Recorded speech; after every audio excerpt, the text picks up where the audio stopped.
दोस्तों नमस्कार।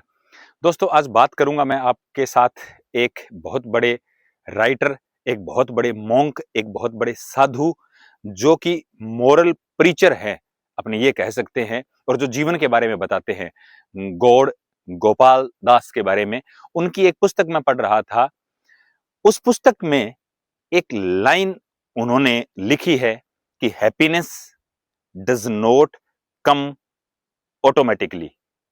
ये बात बहुत कुछ सिखा कर जाती है हम लोगों को कि हम ये देखते हैं कि जैसे बाकी चीजें, इस बात का अगर विस्तार किया जाए तो भले इस अकेली लाइन पर कितनी भी किताबें लिख दी जाएं, लेकिन अगर हम बात करें कि happiness does not come automatically, इस बात में हम इसको यूं ले सकते हैं कि जिस तरीके से हमारे पास में कोई भी संपदा या कोई भी चीज आपस में खुद बिना हमारे प्रयास के चली नहीं आ सकती, उसी तरीके से खुशियां भी हमें ऑटोमेटिकली कभी भी प्राप्त नहीं होगी।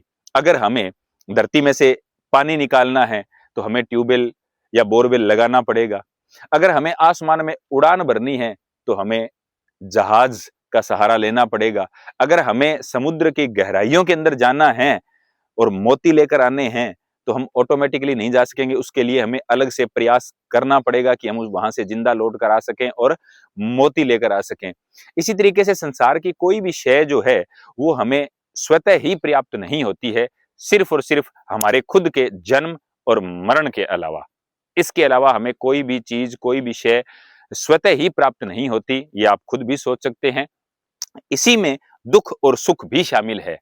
गोपाल दास जी ने जो बात कही उस पुस्तक में, वो बहुत बढ़िया कही है कि हैप्पीनेस कभी भी, खुशियां कभी भी, आप अगर ये सोचो कि स्वतः आती रहेगी तो स्वतः आपके पास नहीं आएगी।